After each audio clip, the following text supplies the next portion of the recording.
Hi, this is Naresh Kumar. Welcome back maths Naresh ఈ class. ఇవాళ మనం ఇంజనీరింగ్ ఫస్ట్ ఇయర్ సెమిస్టర్ 2కి సంబంధించిన M2లోని నాట్ అండ్ ఎగ్జాక్ట్ డీలు మెథడ్ 4 గురించి డిస్కస్ చేద్దాం. ఓకే, సరే, ఇది యూనిట్ 1లో ఉంటుంది. మరి ఫస్ట్ మనము ఈ ప్రాబ్లమ్ని మెథడ్ 4 ఎందుకు చేయాలో, 3 ఎందుకు చేయకూడదు, 2 ఎందుకు చేయకూడదు అనే దానికి ఒకసారి రీజన్ చెప్తున్నా. ఫస్ట్ మనం ఇచ్చిన ఈక్వేషన్ని MDX ప్లస్ NDYతో కంపేర్ చేసుకుంటాం. ఇలా చేశాక Mని Nని కంపేర్ వస్తాయి మనకి. Mని Yతో పార్షియల్ డిఫరెన్షియేటింగ్ చేయాలి, Nని Xతో పార్షియల్ డిఫరెన్షియేటింగ్ చేయాలి. ఆ రెండు ఈక్వల్ అయిపోయినాయనుకో, అప్పుడు ఆ ఈక్వేషన్ అనేది ఎగ్జాక్ట్ డిఫరెన్షియల్ ఈక్వేషన్ అని చెప్పచ్చు. సరే, ఎగ్జాక్ట్ అయితే మరి సొల్యూషన్ని ఫైండ్ అవుట్ చేస్తాం. Integral MDX y constant plus terms in N not involving X into dy is equal C. Okay, మరి నాట్ ఈక్వల్ అవుతుంది సార్. నాట్ అండ్ ఎగ్జాక్ట్ అంటే ∂M by ∂y is not equal to ∂N by ∂x అంటే given equation is not and exact. D అంటే 5 methods ఉన్నాయి sir మనకి. ఒకటోది inspection method అంటాం, inspection method. రెండవది హోమోజీనియస్ మెథడ్, హోమోజీనియస్ మెథడ్. మూడవది ఇచ్చిన ఈక్వేషన్ ఇలా ఉంటుంది, y into F of xy dx plus x into g of xy dy is equal to C. ఇలా ఉంటుంది, y ఇంటూ సంథింగ్ లాగా, x into something. Method 4, method 5. So ఇక్కడ method 4లో ఐఎఫ్ని కనుక్కోవడానికి ఫార్ములా ఈ power integral F of X into DX or K DX. ఇక్కడ integral F of X వస్తే నువ్వు ఇంటిగ్రేషన్ చేస్తావు, కే ఏదైనా రియల్ నెంబర్ వస్తే ఇంటిగ్రేషన్ చేస్తావు. ఈ ఎఫ్ ఆఫ్ ఎక్స్ ఎలా వస్తుందంటే, ఎఫ్ ఆఫ్ ఎక్స్ కనుక్కోవడానికి ∂M by ∂y minus ∂N by ∂x divided by N, దాన్నే ఏమంటాం f of x or k అని చెప్పచ్చు మెథడ్ 4లో. Method 5 IF is equal to e power integral F of y dy or k dy. K అంటే ఏదన్నా real number 2, 3 అట్లా వస్తుంది. So ఇక్కడ నువ్వు ఈ ఎఫ్ ఆఫ్ ఎక్స్ని కనుక్కోవడానికి ఫార్ములా ఇది ఇంటర్చేంజ్ చేయండి. ఫస్ట్ దీన్ని ఇక్కడికి తీసుకెళ్ళండి, ∂N by ∂x మైనస్ అలానే ఉంటుంది ∂M by ∂y divided by ఇంతకుముందు N కదా, ఇప్పుడు M, దాన్నే F of Y or K రాసుకోవచ్చు. ఓకే, మరి చూడండి. సో ఈ 5 మెథడ్లు ఏ మెథడు? ఇన్స్పెక్షన్ మెథడ్ చూద్దాం. ఇన్స్పెక్షన్ మెథడ్ అంటే కొన్ని ఫార్ములాస్ లాగా వచ్చేటట్లు ఉంటుంది. మన ప్రాబ్లం అనేది డి ఆఫ్ ఎక్స్ వై అంటే ఎక్స్ పక్కన డివై, వై పక్కన డివై ఇట్లా ఉండాలి. సో ఎక్కడా లేదు చూడండి, ఇక్కడ y³ y² ఉంది కాబట్టి మనం అట్లా ఆ ఫార్ములాస్ని అప్లై చేయలేము. D of x by y కానీ by y² y dx minus x dy integration చేయలేము దీన్ని.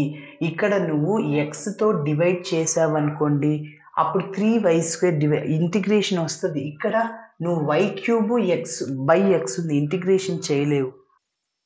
ఓకేనా, వేరియబుల్ని సపరేట్ చేసి ఇంటిగ్రేషన్ చేయాలి. ఎక్స్ పక్కన డిఎక్స్ ఉండాలి, వై పక్కన డి ఉండాలి. సో ఆ ఫార్ములా సేమ్ రావు అనమాట.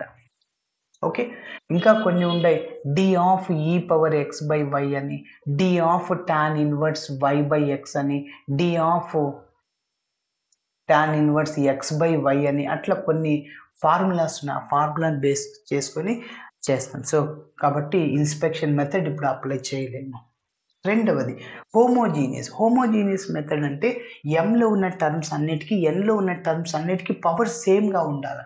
ఎంలో 2 ఉంటాయి టర్మ్స్, 2y³ 2, ఇక్కడ వైకి పవర్ ఎంత 3, ఇక్కడ కాన్స్టెంట్ ఉంది, వేరియబుల్ ఉంది అక్కడ లేదు. సో ఇది కూడా ఒక టర్మే, ఎంలో ఉన్న అన్నిటికీ పవర్ 3నే ఉండాలి కాబట్టి దీనికి పవర్ లేదు. సో మళ్ళీ ఎన్లో ఉన్నాయి ఇక్కడ 1y² కాబట్టి so this is not a homogeneous differential equation అని చెప్పచ్చు. దీన్ని x⁻0 y⁻0 రాసుకోవచ్చు. ఒకవేళ నువ్వు 0 + 0 ఇక్కడ 0 పవర్ ఇక్కడ 3, ఎంలో పవర్ 3 ఉంది, ఎన్లో పవర్ 2 ఉంది, పవర్ 1 ఉంది.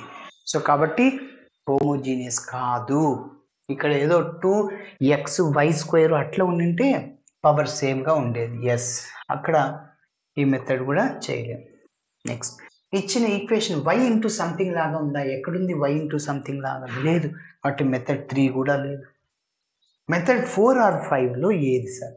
ఇక్కడ నేను చెప్పే సింపుల్ ట్రిక్ చూడండి. ఇది m, ఇది n. mలో ఎన్ని టర్మ్స్ ఉన్నాయి? 1 2. nలో ఎన్ని టర్మ్స్ ఉన్నాయి? ఒకటే సార్, ఒకటి. ఇదంతా mలో ఎక్కువగా ఉన్నాయా టర్మ్స్, nలో ఎక్కువగా ఉన్నాయా? ఎంలో ఎక్కువగా అంటే డివైడెడ్ బై n వస్తుంది, గుర్తుపెట్టుకోండి. ఆపోజిట్ అంటే నువ్వు మెథడ్ 4ని ఫిక్స్ చేసి అంతే, అయిపోయి. సో నెక్స్ట్, nలో ఎక్కువగా ఉన్నప్పుడు టర్మ్స్, mలో తక్కువ ఉన్నప్పుడు బై m వేసుకోవాలంటే మెథడ్ 5. ఓకేనా? ఎస్. కాబట్టి ఇట్లా మీరు గుర్తుపట్టాలి. సో ఇప్పుడు నేను స్టెప్ బై స్టెప్ చేస్తాను, ఇంకా మీకు ఒకసారి క్లారిటీగా అర్థమవుతుంది. ఫస్ట్ ఇచ్చిన ఈక్వేషన్ని రాస్తున్నాను. గివెన్ ఈక్వేషన్,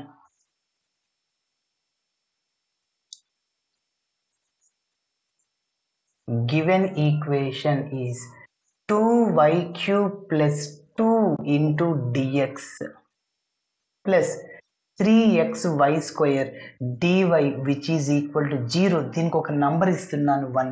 ఇప్పుడు దీన్ని మనం mdx plus ndy తో కంపేర్ చేద్దాం. Okay, comparing the above equation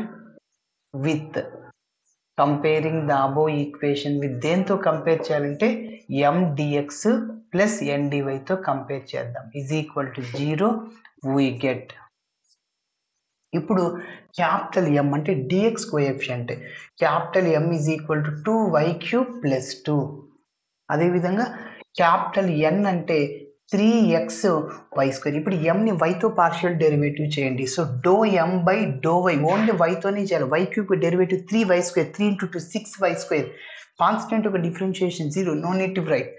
అదేవిధంగా n ని x తో పార్షియల్ డెరివేటివ్ చేస్తున్నా, x కి డెరివేటివ్ 1, మల్టిప్లైర్లు ఉన్నాయి కాబట్టి xyలు xతోనే చేయి, y నీకు సంబంధం లేదు, అట్లని రాసే. సో x కి డెరివేటివ్ 1, సో కాబట్టి 3y². రెండు equal, not equal? Not equal. So therefore ∂m/∂y is not equal to ∂n/∂x. So therefore given equation is not an exact DE. మన ఇచ్చిన ఈక్వేషన్ అనేది 5 minutes. Therefore given equation is not an exact DE. మరి not and exact డిఈలో మనం method 4 అని fix చేసాము. Method 4లో ఐఎఫ్ని calculate చేయాలంటే ∂m/∂y minus ∂n/∂x divided by ఇక్కడ క్యాపిటల్ N అని చెప్పాను. సో ఇప్పుడు చూడండి, ∂m/∂y అంటే 6y² మైనస్ ∂n/∂x అంటే 3y² divided by N. Capital N అంటే ఏంటి? ఇది. కాబట్టి 3xy².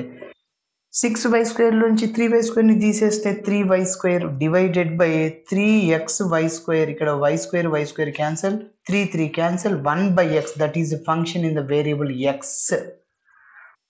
ఎస్. ఇప్పుడు ఐఎఫ్ క్యాలిక్యులేట్ చేయడానికి formula that is e∫f(x) into dx is equal to integral 5 minutes అని చెప్పి. మరి నెక్స్ట్ చూడండి, ఈ పవర్ ఇంటెగ్రల్ 1/x అంటే log x.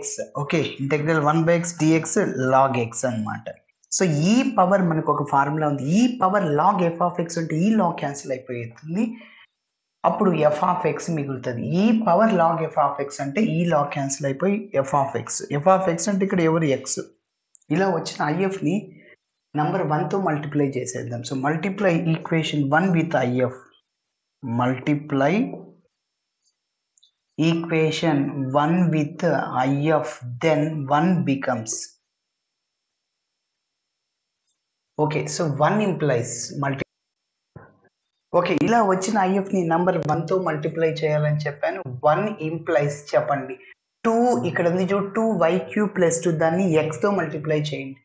2xy³ plus 2x, ఓకేనా, dx plus 3 into x x² y² is equal to into dy పక్కనే is equal to 0. దీన్ని number ఒక 2 ఇస్తున్నా. ఇప్పుడు మీరు అబ్జర్వ్ చేస్తే మళ్ళీ equation two M DX plus N DY లాగా ఉంది కదా. ఎస్, ఆల్రెడీ ఎంఎన్ అనుకున్నాం, ఇప్పుడు దీన్ని m1 dx plus n1 dy అనుకుందాం. Okay, m1 is equal to ఇదంతా m1 డిఎక్స్ కోఎఫిషియంట్ అంతా 2x³ plus 2x, n1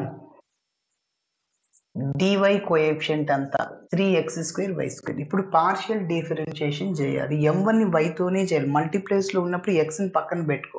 okay, x term separate గా ఉన్నప్పుడు దాని వాల్యూ 0. y³ కి డిఫరెన్షియేషన్ 3y², 3 × 2 6xy² అని. ఓకేనా, x ఉంది, అవసరం లేదు. ఇప్పుడు n ని x తో డెరివేటివ్ చేయి, y నీకు సంబంధం లేదు. సో x² కి 2x, 2 × 3 6xy². ఓకేనా, రెండు ఈక్వల్ వచ్చేసాయి. So therefore dou m1 by dou y is equal to dou n1 by dou x. Therefore given